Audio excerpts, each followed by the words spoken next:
Welcome to the Cannabis Equipment News Podcast. Hi, I'm David Manti, and welcome to a new episode of the Cannabis Equipment News Podcast. With me this week is Louis Samuel, CEO of Golden State Cannabis. Thank you very much for joining me today, Louis. Absolutely. Stoked to be here. Thanks for having me. Before we get started, please make sure to like, share, and subscribe to the podcast. You could also help us out a lot by leaving the podcast a positive review on whatever platform you use. If you want to email the podcast, you can reach me at david@cannabisequipmentnews with email the podcast in the subject line. You can also subscribe to our daily newsletter. Make sure you get it delivered to your inbox first. Louis, thank you very much for joining me today, man. I always like to start with a little bit of background. What was it that brought you to cannabis? Honestly, it's pretty much all I've known, or all I've ever known, really. I sold my first sack in 8th grade, made $5, copying it and flipping it, and got a little bit of a taste for it at that time. Started going more like full time with it around like 19, and then I finished school the same year that it had gotten legalized in California, and I was already like full time, kind of heavy in it at that point, and so it was like, okay, the path for me was really obvious. So I've always felt super fortunate that it was clear path for me. So you've always been involved in your passion. How did you choose cannabis delivery as the way to as the avenue to pursue? That was just kind of, I guess it started because I love being the weed man. I'm like a social guy, and I like stoking people out. And so I had a lot of fun at that time. You know, people were used to, like, you're still called a weed dealer, and they're used to them not picking up the phone, or, you know, taking a few days, or like taking maybe a few hours to get back to you, not having what you wanted, or just kind of not having any options, you know, and being flaky. And so for me, I took a different approach to it, you know, even when I was young, as like, all right, I'm going to be quick to respond, make sure to take a customer service approach. I'm going to hook people up at 4 grams instead of 3.4 on their, what's supposed to be a 3.5 gram eighth, and just have it really like treat people really well for the sake of them being stoked and me enjoying it. And that really paid a lot of dividends. And like, on top of being more fulfilling for me that way, it generated business as people told their friends and got stoked about it. And so I've always been interested in retail because I get to deal with the most amount of people. It was a little later on that we did branch out into wholesale. Well, as you've transitioned from the gray market to the legal market, have you had to make any changes to the way you do business? Of course, yeah. A lot of changes. I mean, hilariously enough, a lot of the core fundamentals are the same. I think it's so funny. Like we'll be loading up a distro van, you know, huge orders for like some large brands, and I'm still walking out the shop just with trash bags over the shoulder, and I'm like, this is hilarious that we're still doing the same thing that I was doing before, just on a larger scale, you know? Like the whole industry, you could be working, like, you could be at one of the biggest players in the game, and they're just writing on turkey bags with Sharpie. Like they'll be printing out a label, but they'll still be writing on it. So a lot of stuff has stayed the same. But then, of course, as it comes to compliance with the regulations and taxes, and with the payment of or the lab testing, probably the greatest innovation that's come along with legalization is the laboratory testing. And then a lot of recent, you know, I don't know if you followed like last year when a lot of the stories were breaking about how much dirty weed is in the Cali market, and therefore the U.S. and worldwide market. Yeah, so it's kind of crazy. So I'm happy about that because that's helped me carve a lane too. Since I focus on shopping with like small farms, whereas a lot of people that are doing bulk have focused on the kind of new age like corpo farms that are like Green Rush cats. Why did you want to focus on small farms? That was just something that was something that I felt passionate about. Would like I think when I first started, so we were always growing. So I had a farm where I started growing the year after I got out of school, and I was growing in school with the person that I live with, and then I actually started growing. The first time I started growing was the summer after high school. So when I was 18, I went on Craigslist and I got a couple little plants, a couple little baby clones, and I would put them. I was about to go on a trip because I had saved up some money, so I was gonna take myself on like this solo 6 week travel this summer after I finished high school. And I had these little two plants that I got on Craigslist. And so, but I had like a week before I left. I don't know what I was thinking. I transplanted them into these little pots, and my mom would go to work and I'd put them out on the patio. And then before she came home in the evening, I would put them away like back in the garden. And then uh she one day right before I left, she was like, Lewis, I noticed that you're growing a couple of small marijuana plants out there. I was like, oh shit, like you know about those? And she was like, what do you mean? Of course I know about them. They move from the garden to the patio every day. And I was like, oh man. I was like, well, does that mean that you're gonna help me grow them while I'm gone? And she's like, well, I'm not really in favor of it, but if a plant is in my garden, I can't not grow it, was her exact line. And I don't know, I think that's the moment that it started. There were these two little baby plants when I left, and when I came back, they were like these thriving bushes full of bud, and I had barely even seen like living plants up until that time. I was just buying it, dried, as most people see it. And so that was crazy. I harvested 5 ounces, and I thought I was weed rich. That was the most tree I had ever seen at that time. And then um, she yeah, so I started breaking that down, $20 an eighth to the homies in the dorms, and I that's the moment where I really never looked back. But getting started with the first ones that was the first stuff that I grew rather than bought it to resell, and I just really enjoyed the process of like trimming it and drying it and smoking the hash that comes off the scissors while you're trimming it. And so then we would grow a little bit in school every year in the closet or out in the yard, and that was just always the best bud. Like I don't know, like when I smoke, like half the time I really like it, and then sometimes it like gives me anxiety and I don't really like it, heart like racing. But the stuff that we grew always was much more skewed in the positive direction, and so I just felt like something about knowing, how it's produced and being involved in the raising of it, like a child has a better effect. And so once I started doing it more at scale and needed it, I needed larger amounts.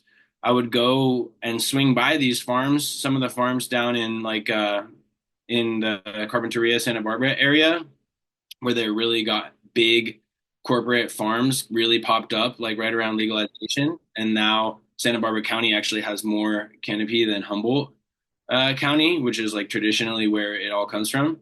And they're just like, row cropped plants, uh, people in lab coats, trimming it, and like definitely some pesticides. There's more stuff failing out of there. And I was just like, this just doesn't really feel like it. And then I started taking big trips a lot more up north into a Humboldt and Mendo to get it. And like the farmers are out there in the flip flops watering their gardens themselves. And that's like classic. But then there's a lot of people who have scaled up who are still sort of maintaining the integrity of the industry, but they've scaled up. And those are the people that I really like working with now, like people who also take a business side of it, but they also know where they came from and they got roots in the industry. And so like they're doing pest control with ladybugs to eat aphids, but at the same time, they're growing several thousand pounds a year. So they're not sweating like they can afford to make it move at a price that works for the buyers, but they have like sustainable growing methods. They care about the product. It's just it's a happy middle ground vibe. So that was kind of long-winded No, about that's why I like working with small farms, but it's just it protects the industry how it's always been, rather than watching it go to some like old money green rush cats that have just decided to blow it up and never even grew before 2015. Did your mom take any ownership over the plants when you got back? She really liked them during the growing process. She didn't really want anything to do with them once they were trimmed, Okay. and Um, they've never been too uh, happy about the sales process. Interestingly, okay. You work with a lot of different players that are out in that market. In your opinion, who's doing it best right now when it comes to cultivation? ooh, when it comes to cultivation, the people that are doing it best are uh, names that people wouldn't recognize because they're not really trying to advertise or blow up their brand, you know. The ones that people tend to recognize tend to be the ones who are putting a lot more money into marketing, which don't tend to be the people that are directing most of their energy into like quality. Um, if I could try and think about a group does that is a known brand that's also doing like high grade work. Um, Sunbright Gardens out of Covelo, California. Better Sweet Farms out of Willow Creek, up in Humboldt.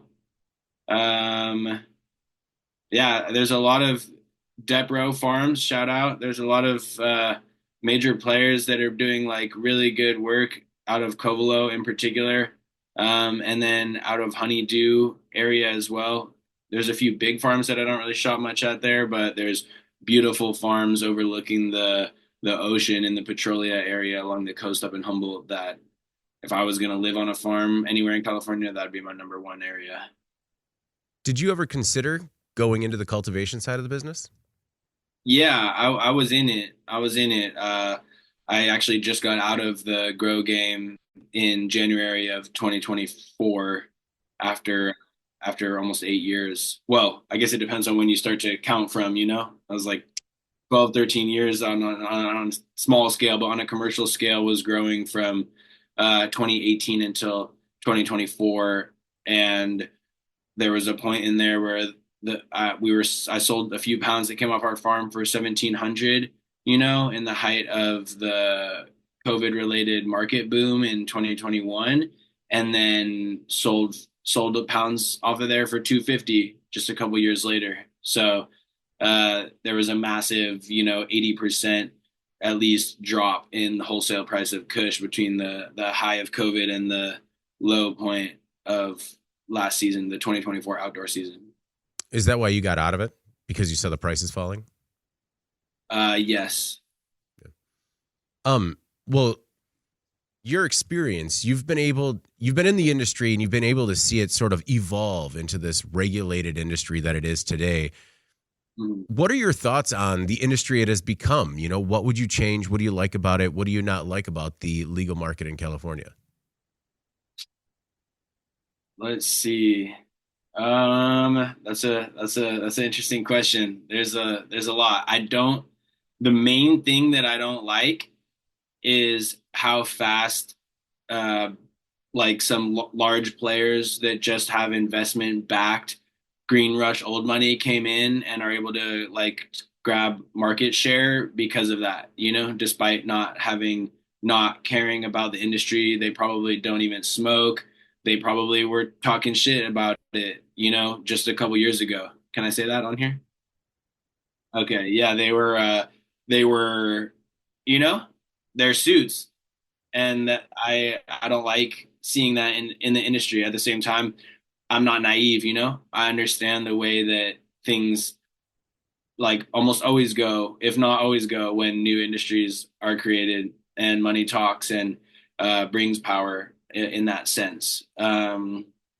But I just don't. It's difficult to see people really focusing on mass production and scale, rather than quality, without not having any concern for the end consumer, like the person who is actually packing it in a bowl.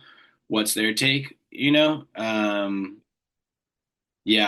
just like publicly traded and Maybe they're losing money, maybe they're making money, but they're definitely putting a lot of people out of business.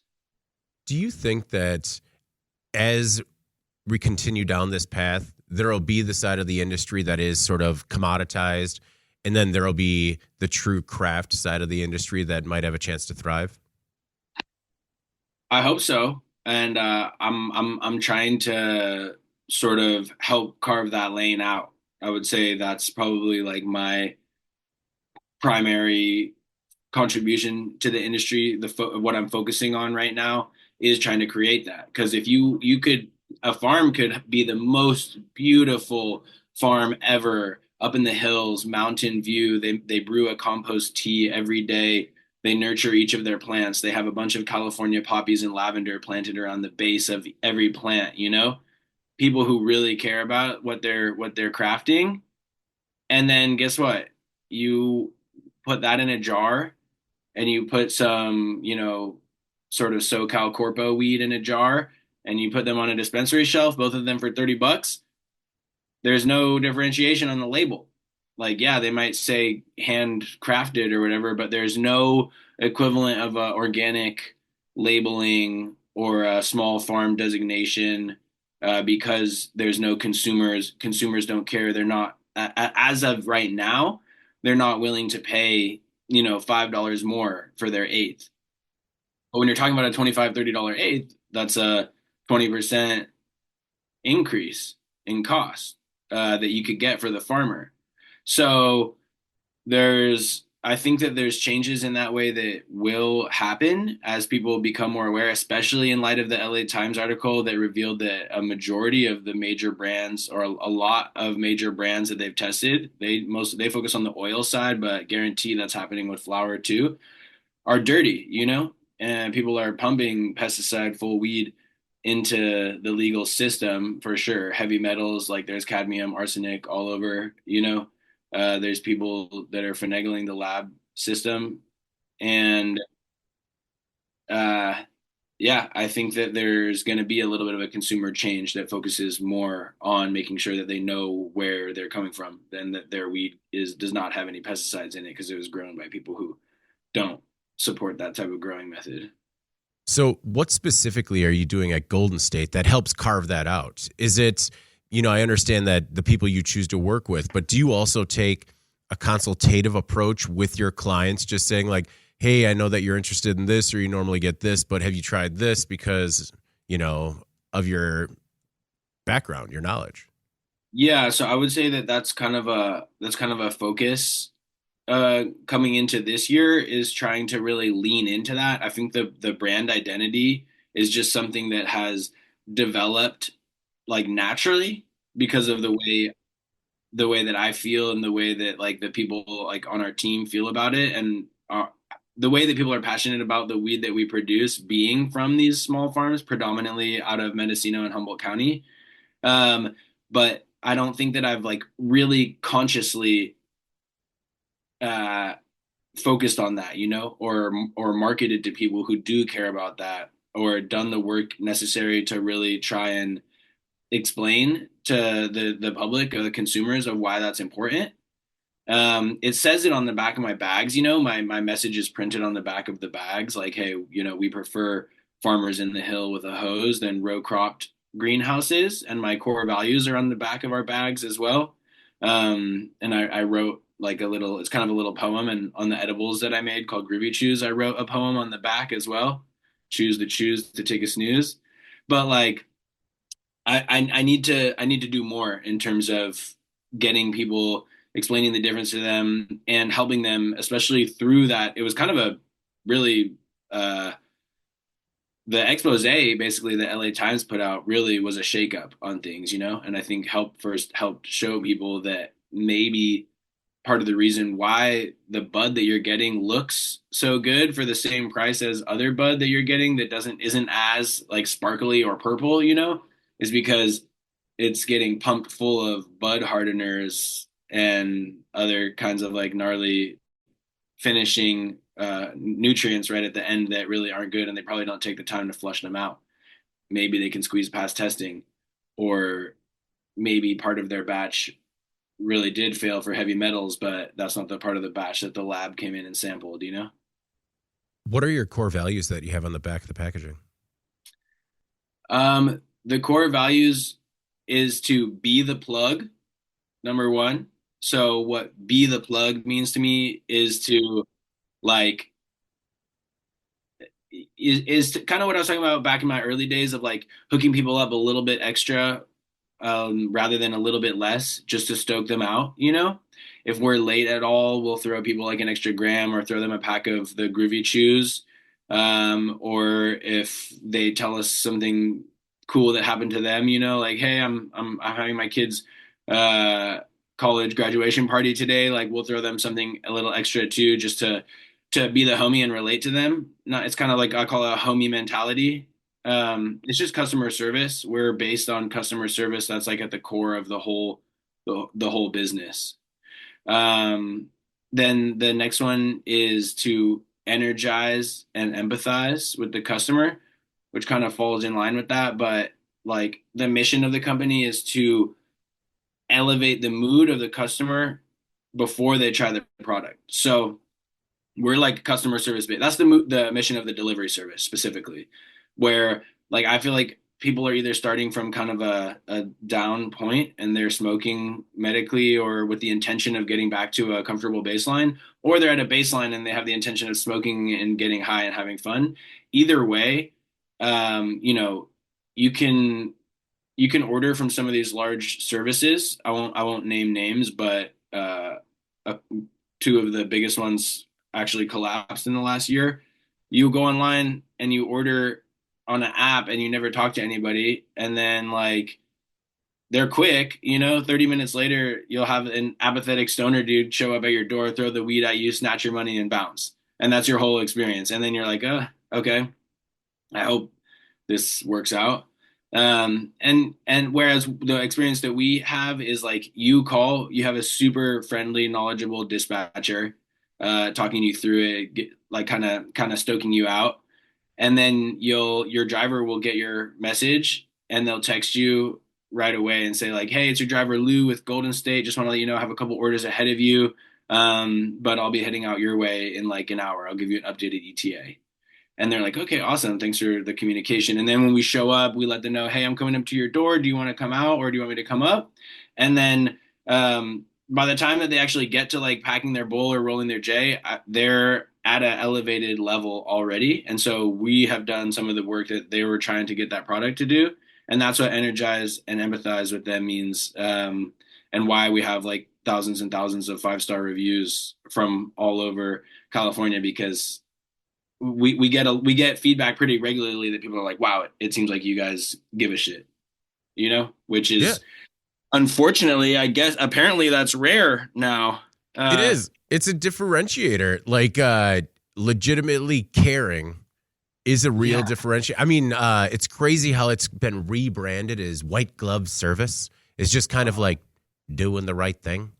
right, right. Yeah, the standards are different now. Now that, you know, computers can take orders and it is cheaper, so there's a certain mentality of, well, why would you not drive all your uh customers to order online? You know, Mhm. and we've had that discussion before and consciously decided, you know, we're gonna have a dispatcher and we'll always have a dispatcher because if somebody is antisocial or doesn't like talking to people and they want to order online, we'll totally give them that option.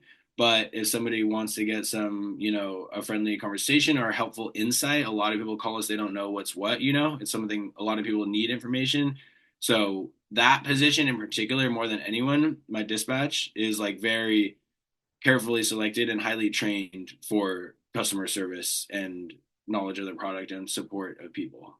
And Well, that's one that I keep a close tabs on. yeah, it sounds like your dispatcher is also your sort of A plus bud tender. Exactly. They're essentially a bud tender, but the dispatchers are dealing with all the customers over a Yeah, given, you know? yeah, a lot more logistics. Yeah. So when did you start Golden State Cannabis? Shit. That depends when you count from, you know? Again, Officially, I officially. I officially started it October 23rd of 2017 was when I incorporated. Okay. How did you grow the business? It seems like the philosophy and the vibe that you surround yourself with is important to you. How did you carefully grow your business and kind of cultivate your staff to make sure that they, you know, fit that? Um, well, or I guess that brings me to the third of the three core values is professionalism and communication. So that's just kind of saying like energize and empathize is all good. You could be the homie, but we're going to do that in a little bit of a different way, which is make sure to use capital letters on the strain names. If we're typing Blue Dream, that's going to be a capital B, capital D. And I'm going to use correct like periods and commas so that people get the take of like, whoa, these guys, they're they're supporting me. They clearly smoke and know what's up with the product, but they're also not giving me like a lackadaisical, it's all totally chill, bro type of vibe. Yeah. You know, I didn't which realize that grammar was that important in communication. yeah, the funny thing is with it, it's kind of a differentiator when it comes to the weed game, especially because it's associated with being really lax, and in a lot of ways the company is. I don't think anybody who works here would tell you that I have traditional corporate policies by any means. We definitely, I shut down for a couple days twice a year, and we have some parties that gets everybody together that people like. I guarantee you they're not like normal corporate events, but we try to separate ourselves as well by being mixing in that professionalism with the customer service so that people get like hotel hospitality, but with the weed game side of it. So that's yeah, that's I think that was one way that I separated it out early on and just like was so for the first like year or so 2 years when I was on dispatch every day or driving or dispatching and driving, it was like really easy. I found it really easy to get a 5-star review from almost every person, and I loved that. Like that was something that really energized me, was so frequently getting from them like, wow, like thank you, you guys are awesome, or I've worked with a lot of services and like this is the most this or that. Like there's a list of adjectives, but it was just fun stoking people out with the way that it worked well. That got difficult as we grew because like I had not worked in another company before.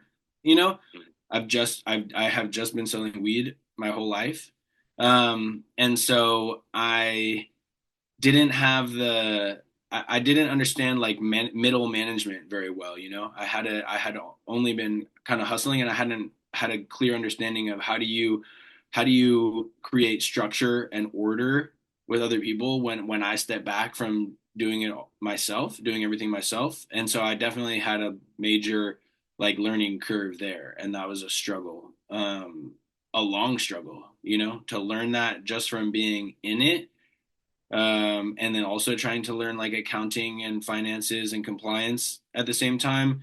I had a difficult time, especially when the market crashed in 2020 and 2021. I had gotten pretty big at that time and didn't have a clear grasp on my numbers, and then really tanked bad for a couple years, and then kind of came back like a phoenix from the ashes, if you will.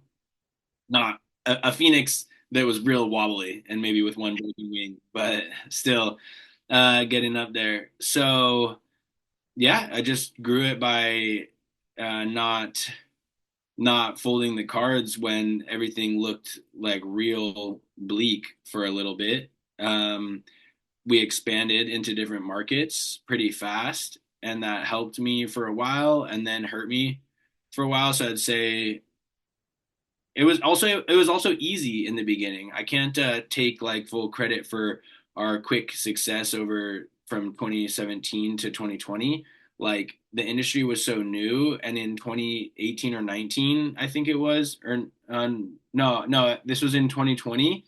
Weed Maps kicked off everybody who wasn't licensed. Like they got sued by the feds, or by at least by the California Department of Cannabis Control, for advertising businesses that didn't have a license. So it's just like there wasn't that many options for customers. People were slow to adapt because there was like still civil asset forfeiture going on. People were scared to get into the game. It was expensive, taking a long time, and I was quick on it. I didn't have anything to lose, So I knew for sure I was going to apply for a license right when they came out.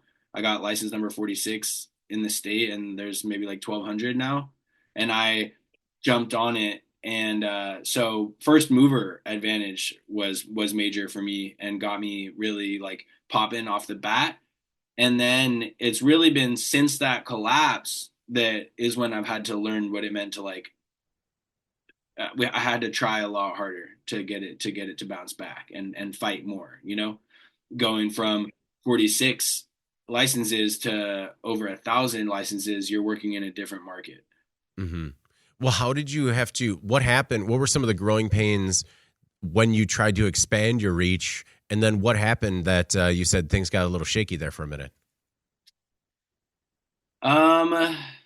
So growing pains was popping off into new areas. So I had originally started in Santa Cruz as a medical collective, and then I moved to the Bay to chase a license because Santa Cruz wouldn't give me a license, and then expanded into Santa Barbara, and then like Ventura, and then Contra Costa County, and then Fresno, and then Bakersfield, and I got too spread out and too big, like 50 people, and then the market again, prices were going, pounds were going for 1,600 at that time.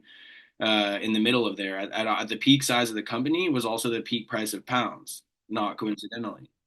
And then within 6 months, those lost 80% of the value. So there was a massive market crash, and the price of weed kind of collapsed. And so the numbers that I was making, like if you can sell an ounce for $200, if an ounce costs you, let's say you have 100% markup either way. An ounce costs you $100 and you sell it for $200. But when prices, that's if a pound's 1,600. If a pound drops to 800, the ounce costs you $50. You could have 100% markup and then you're selling it for $100. But now you're only making $50 on that ounce that you were making $100 on before. But it's not like you're suddenly selling double the amount of ounces. You're probably selling the same amount of ounces that you were, or similar. So your gross profit just got cut in half, but your payroll stayed the same. So you're fucked. Yeah. I mean, did you have to make some hard decisions? Absolutely. I had to make the worst decisions, the worst conversations that I've ever had. I mean, the worst day I've ever had happened in there as well. My manager of the Santa Cruz region, Zane Groves, died, was killed in a situation that not related to my business, but in a separate deal that went bad. That happened right at this, about a year before this happened. And that was like one of the worst days that I've ever had. The worst conversation that I've ever had was also related to the business, telling people who were very, very dear to me, who had said, been saying for years, I'm gonna rock with you until the wheels fall off. And like people who had really helped me and had poured a lot of heart and energy into it, and who were high up in management in the company, whose salaries I looked at as just a fixed cost. It was on my fixed cost side of like, okay, this is just how much our monthly expenses are. I can only really adjust these other sides. And then I got to the point of like realizing the entire company was going to go under unless I made some like dramatic changes. And then that's when I started to sort of readjust everything and be like, oh, well, if I pick up this role and this role, then some of those aren't necessarily fixed costs. And so those conversations was gnarly. Yeah. I recorded a song about that called A Golden State Story that kind of like mentioned that. No, recording the song, that probably helped you exercise some of those demons. Yeah, I would say it always does. So, it's kind of been trial by fire in terms of gaining this business acumen. How do you feel about everything now? right now I'm feeling really hyped coming into 2025, you know. In December of 2024, I was already feeling hyped. Like, okay, I really know that this year is going to be different for us. Like, this year is the one. I basically had like, this is my ninth year, you know. I woke up and was like, damn, this is the ninth year of full time on GSC. Um, and I woke up, yeah, on the first day of this year and just knew that I had 4 years of straight growth, nothing but 2 years of like devastating decline and mayhem, and then 2 years of getting back my feet like back under me and like seeing what wound up sort of in 2024, seeing what really seemed like impossible when I was in the depths of that, which is resurgence of getting back to in the green, which like, you know, there was times where we're losing tens of thousands of dollars every month for a long time, and it was like, damn, that's crazy. After making way more than that every month in 2020 when COVID was going crazy, so it was like a crazy swing. I had never experienced a market downturn before, so 2 years of very slowly getting it going again. That at times felt like a total plateau, and then coming into this year, I'm like, wow, we we made it. You know, it happened. Like, this is the year that's gonna really pop off for me. I'm really stoked. I just locked in a second license in our fastest growing city, and so we're just about to blow it up. And I'm excited to really hone in on the brand identity. That was another thing that I have been planning on for this year. Was like, I feel like I feel really passionate about this, and a lot of our operations are based on the fact that like I personally do all of our procurement and drive to all these farms. You know, I put like 4,000 miles a month on the Prius and the distro van, driving to all these farms, loading up trash bags on trash bags, and then um, no one's really doing that, you know. And I don't think that we really convey that to the customers or give them the opportunity to even like share. I don't give all of our customers the experience to share in the joy of like what they're smoking on that I feel by providing that. And like when I realized that, I was like, damn, that's a miss, you know, that we do all this and don't let everybody know. So I'm excited about the really dialing in the brand identity of the flower. We've had a lot more dispensaries and distros picking up our bud too, and so I'm feeling excited. LA Times kind of blew the lid off on all the dirty weed coming into the market, so I'm hoping that, you know, that will clean things up and kind of make it more difficult for some of the bad players to sell their tainted bud. And yeah, I hope everybody keeps hustling. You know, at this point, the people who there's a lot of people in the legal game that are like, you know, all these trap shops are like ruining it for me, or these illegal farms, and I'm just like, bro, get your hustle on. You know, out hustle people. Don't be salty about this guy's doing that and I'm doing that. Just if you're doing good business and you're doing it right and you're getting the people what they need, then I think it's going to work out. And I think that I do think that we're doing that, and so I'm stoked for 2025. With the experience that you have going to these farms on such a regular basis, you know, putting 4,000 miles on the Prius every month, that's incredible. But, you know, when you look at these operators, do you see ways that they could become more efficient or other waste in the industry that could be cut out if they just made a couple of changes? Um, I recently started working with a co-packer. That helped me streamline my operation dramatically. Holy How shit. so? It looks expensive up front, you know, but then on the back end, it just really helped us a lot. Like sorry, we do everything else in house, you know, but that one particular aspect of the operation is so technical that somebody who has like equipment that helps with that, definitely that was a game changer. I wrote a holiday letter, like an annual letter to the whole staff, like really detailing where we've come from this past year and where we're heading to, and that was one of my two main points for like major developments. Is like we've gotten way more dialed in on our wholesale side due to this, and we can give a lot more predictable delivery dates now. So that was efficiency. That was big time efficiency for me. Licenses I think are getting a little easier. to come by. Um, Maybe we'll see the market level out a little, equilibrium happen. I mean, Oklahoma just really blew it up for a few years, $2,500 out there to get all the licenses in the supply chain. So they flooded the whole country with like kind of mid-grade bud. And so maybe I don't know how sustainable that was, so it'll be interesting to see what happens with prices. Um, How Yeah, did you but was find? there any other specific aspect of that that you're Well, no, I was talking just about? no, I was curious just in terms of the farms specifically when you're there, like how they're kind of doing things, whether or not you think there's anything in their operation where they could cut out waste. But I'm more curious about when you decided to make the decision to go with the co-packer. How did that all come about? Um, well, there was a couple ways. One of my managers had let me know that they were going to be leaving, they were moving, and so that sort of spurred some change. And it was like, okay, we can either get back on the grind hiring to fill this, or try and figure out a different way to do it.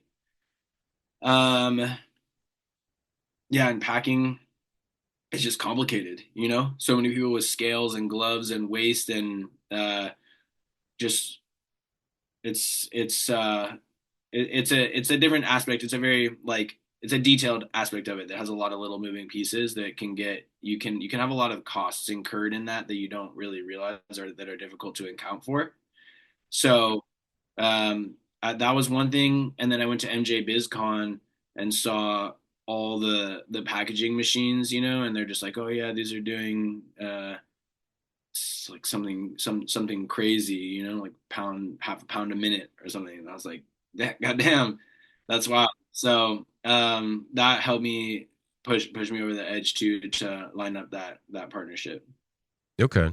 Um, what are your expectations for Trump's second term and how that might affect the industry? Um, I don't like I'm pretty jaded at this point about the government doing anything one way or the other. Like there's a bunch of different ways it could go. Like every time there's big news that comes out, regardless of whose administration it is, nothing happens. You know, Regardless of whose administration it is, the prisons are still full of people who have gotten wrapped up for doing what's completely legal in a lot of states now. And that is something that like I really hate, that keeps me up. The Last Prisoner Project is an awesome organization that's really pushing for that to end that. Hopefully, one day there will be the last prisoner in there. I know Biden had issued like a pardons for everybody, but it ended up really not having any effect. I can't remember the specifics, but it was something having to do with it was for people who had been convicted of possession, but there's no people really in federal custody for that. So it's just people who are convicted of distribution that really didn't get out, unfortunately. And so with Trump in, it could go a couple different ways. Like, you know, there could possibly be like somebody who comes in like hardcore Jeff Sessions style that is like all of a sudden super anti and tries to in some way crack down. That seems incredibly unlikely to me. I think that Trump's primary concern or what he cares about is like wanting people to like him and what's popular opinion, and what will make him look good. So I don't think that cracking down on weed is a popular public opinion at this point. I think that so it's not impossible that because of that they try to push through some legalization regulation, because I do think that would make anybody like quote cool in politics, maybe certain people in uh, areas that are really anti would feel like let down by that, but I think that's a minority. I think that they'll most likely just take a states' rights approach and keep the status quo, keep all the people that are in prison for it, maximizing like prison labor as they can, and not do anything. Well, you know, you've been a connoisseur for a long time. What of the products that you've sampled recently have been your favorite? Mm. Um, Over the last year, I would say the main strain has been a lemonade. A lot of different farms have grown it, but it's gotten popular. It's like a really bomb kind of sativa leaning lemony strain that kind of has reminiscent of lemon tree out of Santa Cruz a while ago. Um, as far as vape carts, I'm kind of a traditional with Raw Garden. I never really venture away. They've been super solid forever, and also I was super. It warmed my heartstrings that they had a all green in the article that came out about which brands are having dirty product out there. Raw Gardens was totally straight, and just bomb. So yeah, when it comes to vapes, and then I made in my own edible line called Groovy Chews. And so when I eat gummies, which I probably am eating gummies almost as equally as when I'm smoking nowadays. And so I just eat a little bit of like a half a Groovy Chew. I have a regular THC one and then a Sleepy Time one. I saw that Wild CBN gummies were the most popular product nationwide, and so it just produced a very similar product that has like but high dose of CBN, a little bit higher dosage of CBN. Just that, like for me, that's what I usually if I'm when getting high, that's usually what I'm eating nowadays. If it's in the evening, is the Groovy Chews CBN that we made. Um, it has the like highest dosage of CBN of any gummy, which I found because like the CBN is not even the expensive part. So I was like, why are they like? I recently saw like a 200 milligram CBN cream for like 125 bucks in this wellness shop, and I was like, that is insane. People are taxing. It's definitely a secret, a little insight about the industry is like these wellness products like CBD and CBN, like they are taxing people on that. They're so they're not expensive. These raw inputs, CBN and CBD and any of these are like mad cheap. So to go from it'll be on the shelf for like 50 milligrams of CBD, it'll be like 15 bucks, and then it'll go up to like 200, and it's like 40 bucks, and it's like you're talking about the difference between 20 milligrams and 20 you're talking about yeah what 50 milligrams versus 200 milligrams, that's like 2/10 of a gram. These grams cost $1 for the whole gram, so there it's crazy. Um, well, I mean, I guess that kind of goes to show what kind of consumer I guess they're targeting, where maybe they're not as knowledgeable of the industry and kind of just looking for anything to cure those aches and pains. Yeah, absolutely. I mean, shit, get it where you can, I guess. If you can get somebody who they're out in Montecito and they want to spend, there's people who want to spend 125 bucks on their cream because of the feeling that it gives them. And like, damn, if you can lean in on that market, then good on you. Um, you had mentioned that you had written a song earlier. Uh, do you write? Are you a musician? I am, yeah. I make rap music, and record it. I put out a mixtape on Spotify every year on 420 for the last 3 years. Okay. Where can people find you on Spotify? My name is Lightbulb Lou. Okay. Yeah, light bulb is one word, and then LOU on there. I have a good time. It's mostly about weed. It's mostly having to do with like selling weed and stuff. There's a little bit of different stuff. Some some stuff about the Padre Hotel. One of my favorite songs is about the Padre Hotel in Bakersfield. That's my favorite song. There's a little bit of a love song, but mostly it all comes down to hustling packs. Okay.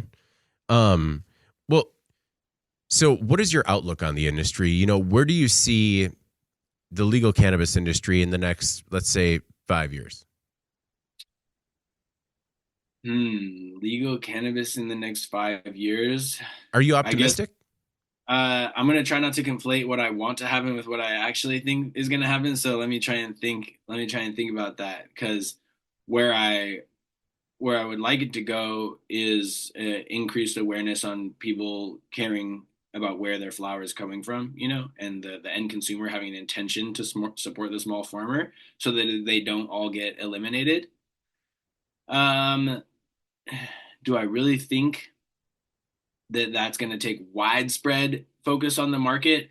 I'm not sure. I guess it kind of depends a little what happens with the economy, because if the economy goes down, then people really aren't going to care about that. I could guarantee you they're going to call and say, "Hey, what's the highest percentage THC that you have on the menu for the lowest price?"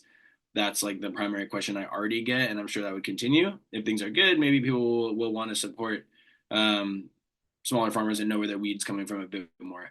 As far as the market as a whole, people can't continue on for the way that it's gone. There's been like carnage already in the industry just because that market drop was brutal. You don't really see that I'm aware of an 80% drop in the wholesale cost of any products over the course of like 6 months. I'm sure it has happened on some other products, but I'm not aware of any. So that was unbelievable. A lot of people have fallen off. A lot of people are going to continue falling off. I think the people that are doing good business and trying to add some type of value that other people aren't doing for their customers are gonna succeed. I don't know. There's big chains. There's large dispensary chains that are going down. In the last couple of years, we lost the largest distributor in the state, the two largest delivery services in the state, um, tons of small farms, several large mega farms too, that all of a sudden realized their numbers weren't penciling out. So I think that it's gonna contract a little bit to people that are doing good business. And I think that the trappers are going to have to hustle harder because there's a lot of tree that's coming up in other states now. So, there's not as much incentive for buyers to come out to Cali or make the trip when you've got like Oklahoma and Michigan blowing it up too. Even along the east, they are doing some cultivation now. So, I don't think that you're growing fire out there necessarily, but we definitely still have like a geographic advantage with the climate out here and the scale that the quality and the scale that you could grow at for the lower costs because of the way that the spring and the summer is here and Croptober, of course. But it's going to be interesting with people moving out of the traditional market as well because of that. Less people coming from OT. Uh, it could, yeah, it could be good or bad. If less bud is getting diverted, then there's going to be a little bit more supply, but there's going to be less people growing it because a lot of the bud that's going OT to the traditional market is from these large corporate farms. You would think it's the small guys that are like supplying the sort of out of state black market, but really it's the huge farms that have these like shell company buyers that have a burner license that come load up, and then they've got buyers who can figure out a way. Where there's a will, there's a way. Mm-hmm. How do when you see that side of the business, um, you know, how do you decide when you're going to speak up and say something or when you're just going to let it pass? What do you mean? Well, like in terms of people selling out of state illegally or, other things that's otherwise out of compliance, let's say.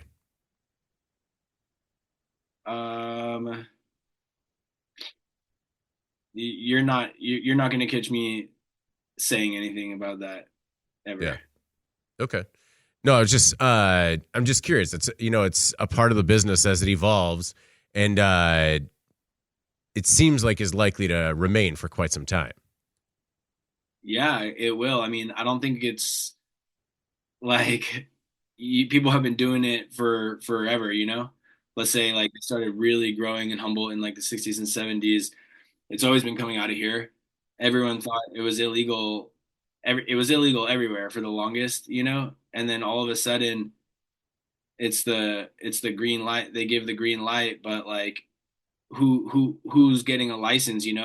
People who have 70 bands to spend on that, or the connections to real estate or access to that type of stuff. So like I'm not of the mindset that like, I'm not of the mindset of, oh, we, this group of people who have like entered the legal market, made that choice, and now we're like the golden children, and everybody who's trapping is like, ruining this. It's like, nah, it was illegal forever. Everyone was doing the same thing, and then certain people have made the change, especially particularly the people who had the opportunity to afford that. So I don't think that I don't knock anybody's hustle, as a principle. Like when one of these massive trap distros in Orange County goes down, and they've got 5,000 pounds and they get wrapped up, like I'm not like devastated, I recognize that there's more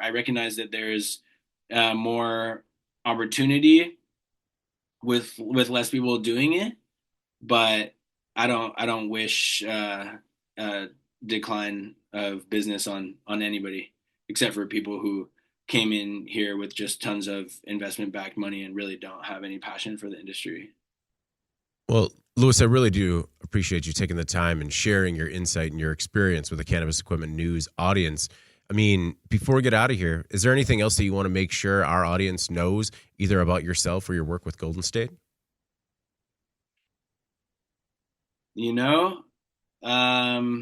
I just encourage people to try and get awareness of the source of their flower. And if you've never smoked weed that was grown with a compost tea before, try and seek some out, because it hits different. Yeah. No, it's I feel like this is one of those industries where you're better served when you get your hands dirty a little bit and get as close to the plants as you possibly can. Big time. Well, thank you again for taking the time, man. I really do appreciate it. Awesome. Thanks so much, David. Appreciate you guys having me on as well. It's been fun. All right, before we get out of here, please make sure to like, share, and subscribe to the podcast. You could also help us out a lot by leaving the podcast a positive review on whatever platform you use. If you want to email the podcast, you can reach me at david@cannabisequipmentnews.com with email the podcast in the subject line. You can also subscribe to the daily newsletter. Make sure you get it delivered to your inbox first. For Louis Samuel, CEO of Golden State Cannabis, I'm David Mantey. This is the Cannabis Equipment News Podcast, and we will see you next week. Welcome to the Cannabis Equipment News Podcast.